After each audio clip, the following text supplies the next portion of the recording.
Inilah zaman ketika joget dianggap profesi, basah-basahan jadi strategi, dan agama dijadikan konten debat dadakan. Layar gadget telah bertransformasi menjadi altar baru, tempat ritual penghilangan martabat berlangsung setiap detik, dengan penonton sebagai penyembahnya yang dikemas di fitur live streaming, bukan sekadar tayangan, tapi cermin yang absurditas konyol dijadikan kebiasaan. Chico Blade menyebut ini era transaksi martabat, di mana kehormatan tak dijaga, tapi dijual dalam frame. Sebelum kalian baper, mari simak realita.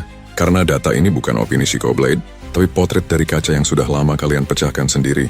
Jika data ini melukai, maka itu bukan karena tajamnya, tapi karena terlalu dekat dengan wajah kalian sendiri.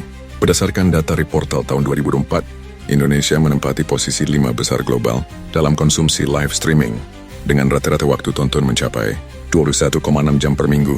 Sementara dari Sensor Tower, Januari tahun 2025 telah merangkum ciri-ciri mereka yang kini menghuni kanal live streaming, bukanlah para pemikir atau seniman, tapi kaum joget 24 jam, di mana tubuh dijadikan kupon diskon martabat.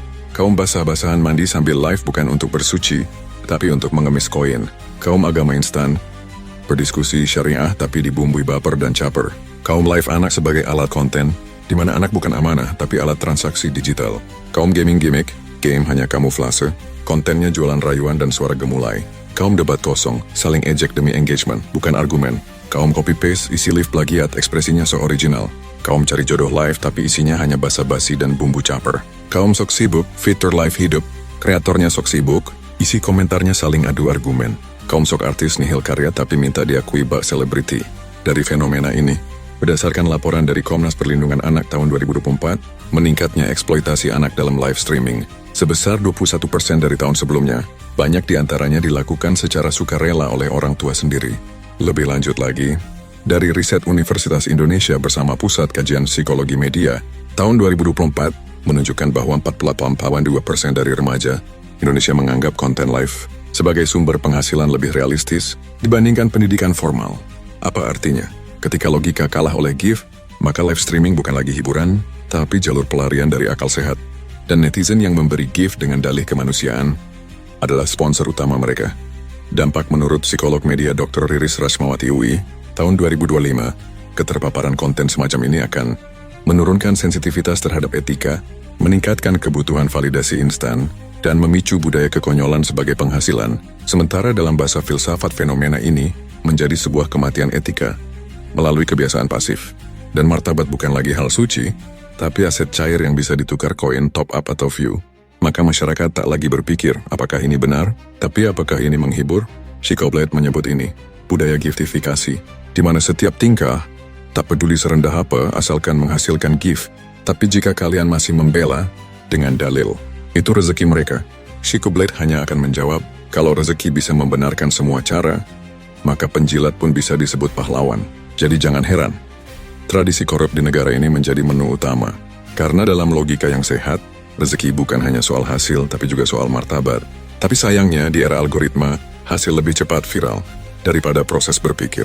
Maka yang disebut sukses adalah yang lebih sering live, bukan yang lebih banyak membaca, apalagi yang berusaha secara logis. Dan apakah streamernya salah sepenuhnya? Tentu tidak, lihat penontonnya. Penonton yang merasa memberi sedekah digital, padahal tanpa sadar, sedang menyubsidi kejatuhan mental generasi secara massal. Data Katadata dan YouGov tahun 2004 menunjukkan bahwa 80% penyumbang gift di Indonesia dan 42% diantaranya mengaku merasa lebih dekat secara emosional dengan streamer ketimbang keluarga sendiri. Chico Blade menyebut ini koneksi palsu dalam format interaktif, dekat secara digital, kosong secara eksistensial. Solusi? Bukan sensor fitur live, tapi sensor diri. Karena fitur live hanya kemajuan teknologi, bukan fitur kemunduran akal. Sensor dari pemerintah mungkin datang terlambat, tapi yang lebih penting adalah sensor dari nalar pribadi dan keluarga. Berikut solusi nyata yang logis dan tak butuh donasi. Pertama, detox algoritma. Ubah selera tontonanmu dan kurasi konten. Karena algoritma bukan makhluk gaib, tapi cuma mencerminkan kebiasaanmu. Kedua, literasi digital bukan soal teknologi, tapi soal etika. Berhenti menunggu kurikulum, bangun kesadaran moral digital dari rumah. Bukan cuma kursus coding, apalagi scroll, tapi juga coding martabat.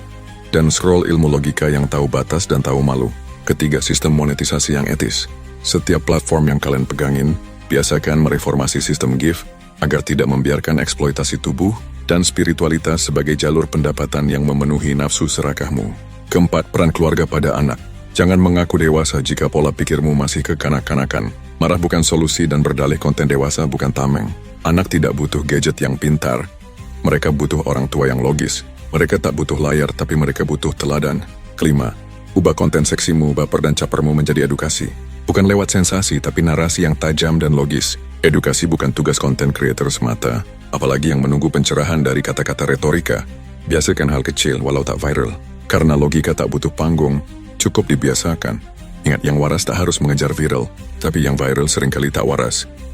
Chico Blade tidak hadir untuk menghibur yang malas berpikir, tapi hadir untuk mengusik zona nyaman algoritma dan mengingatkan, bangsa ini tak runtuh sepenuhnya karena maksiat yang disembunyikan, tapi karena kebodohan yang dipertontonkan dan dinormalisasi. Dan itulah bom waktu, bukan untuk kita hari ini, tapi untuk generasi yang belum paham bahwa tayangan bisa jadi racun warisan. Dan jika ada yang berkata, konten ini hanya demi viewers, maka izinkan Chico Blade menjawab, saya memang mencari viewers dengan imbalan nalar, bukan dengan segumpal daging receh, karena logika tak butuh aurat untuk ditonton. Cukup akal untuk dipahami. Dan jika narasi ini membuatmu tersinggung dan marah, silahkan. Tapi ingat, marah tanpa logika hanyalah daging yang menunggu dipotong oleh pedang akal. Tapi jika memilih berpikir, mari berdiskusi dengan nalar dan data.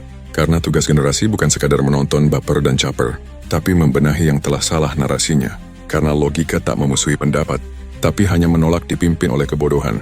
Sampai jumpa di pembongkaran berikutnya. Salam pedang logika tanpa fitur baper dan caper. Chico Blade.